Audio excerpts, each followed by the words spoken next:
No Victocrats allowed. Why? Because we've got a country to save. Join me, Larry Elder, tonight starting at 7 on AM 560, The Answer.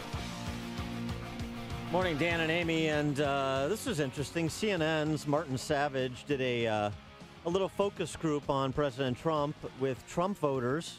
Yeah, they do that. They check in with them every so often. Checked in with Trump voters in Youngstown, Ohio, and asking the question about how's he doing a year in? Is it better or worse than you imagined? What do you think about the controversies swirling around him, including how he communicates and what he communicates? It was an interesting mix of individuals. You had a African-American pastor. You had a machine shop worker. You had a younger woman who was a college student or just out of college.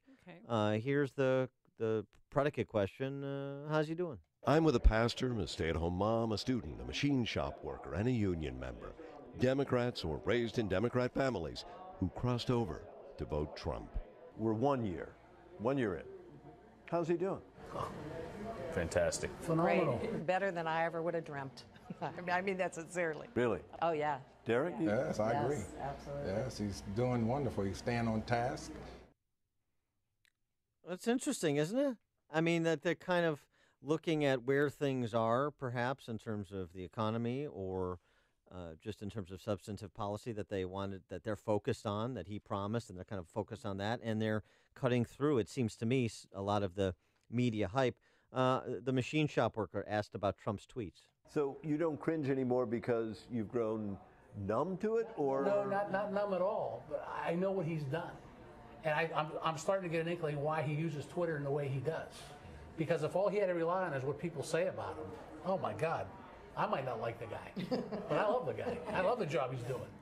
Interesting. I mean, he does, yeah, and he does defend himself on Twitter, and his kids fiercely are protective of their father. And I think they use Twitter, I think, the most to defend their dad. But yeah, but the way he processed that, his tweets is how people are receiving it. Yeah, is interesting, and how they're saying whether or not this is he's getting treated. I mean, his basically saying he's getting treated so unfairly that if he had to rely on people that are never going to say anything positive about him and not defend himself, then they're kind of putting himself in his position. If I was there, would I defend myself or use outlets where I could get my own message out that I know the Fourth Estate won't help me do?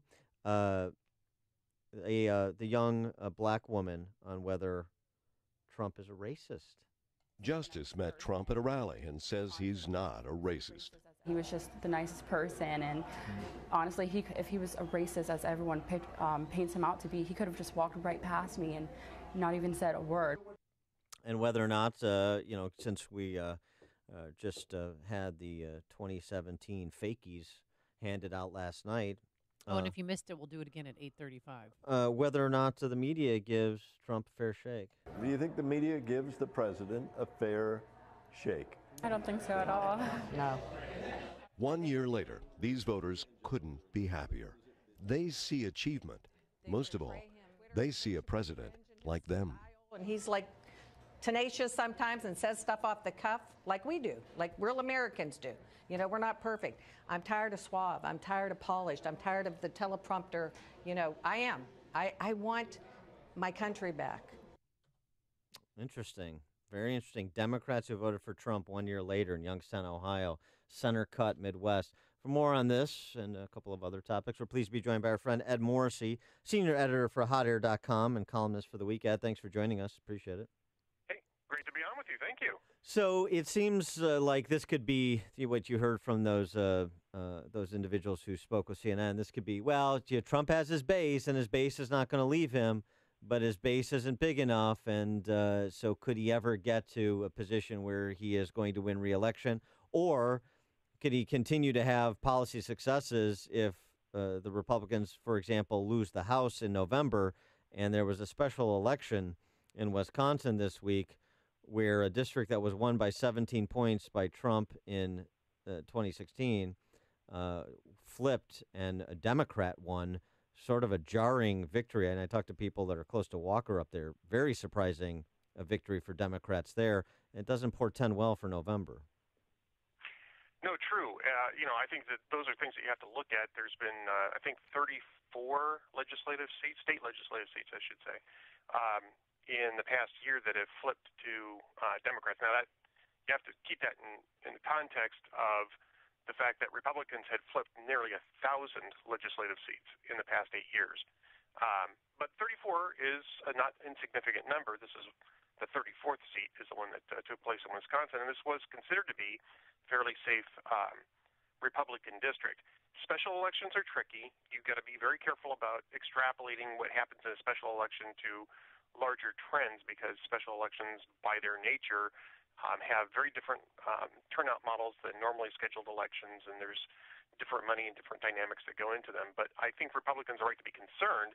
What I do think, and I actually have a column out about that this morning, is that I think people are leaping to a conclusion here without seeing all the evidence yet. And I think that the big thing that's going to impact what happens in November is how the tax reform bill impact will reset some, not expectations, reset the grade, I guess you could say, that Trump and Republicans might be getting by that point in time. We just got that bill passed, and we're starting to see some of the public impact of that bill. Apple came out yesterday and said that they're going to move $250 billion back to the United States. They're expecting to put $350 billion in infrastructure investments over the next 5 years here. It's going to create 20,000 jobs. You've got Walmart and Target. They're going to raise the wage floor, the starting wage at those places, and they're going to give out bonuses to their employees. I mean, I think as those types of things roll out and as job creation gets promoted, some of these calculations are going to change. Okay, we have 39 hours, 15 minutes, and 37 seconds. Thank you before for the countdown clock. I'm looking at the countdown clock on CNN before the government might possibly shut down. If that does happen, which party is going to have egg on their face? The Republicans, the Democrats, or a little bit of both? I think it's going to be a little bit of both. I think the Democrats think that Republicans will get all the blame because they are, they have the majorities in Congress, but I think voters are a little bit more sophisticated than that, know that you can't pass budgets on simple majorities. I mean, we've gone through this quite a bit. Also, the Republicans have put out a major concession on CHIP. That's the Children's Health Insurance Plan. And the prior bill that would have funded CHIP that Democrats blocked had pay-fors with cuts in other programs. This is apparently a clean 6-year funding of CHIP that is attached to this 1-month continuing resolution. And if Democrats shoot that down, then I think that there's going to be some problems with people in the middle. At least their base will stick with them. But I think there'll be some blame on them too for not taking a deal to get some temporary funding in place so you could work out the rest of the issues. And I don't know that standing on full amnesty for on immigration reform is necessarily going to play well with the entire American electorate for Democrats either. So I think that there's going to be some damage to both parties. And basically what we've learned over the years is that government shutdowns really don't work for anybody.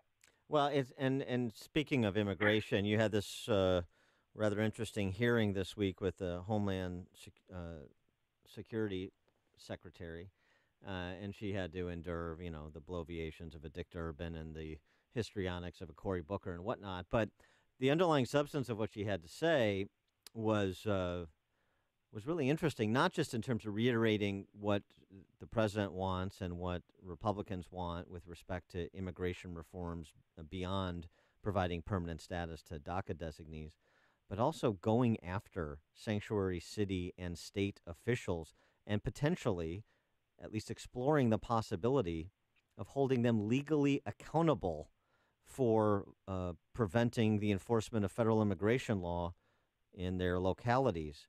It seems like that's kind of been an underreported event that has both been said by Tom Homan, the ICE director, as well as Secretary Nielsen. Boy, that would be something. You're talking about a few hundred sanctuary cities around the country, a couple of sanctuary states. It's not just California. And if they really weaponize the Justice Department with respect to local units of government as it pertains to federal immigration law, that could be a way to frame the 2018 election too. It could be, and I mean, let's remember that it was the immigration issue that really fueled the early rise of Donald Trump in the presidential primaries. I mean, this is a big issue for Americans, and I think that people underestimated just how powerful that issue was going to be in 2016. There's a lot of anger about the fact that immigration reform has, or that immigration, I should say, has been more or less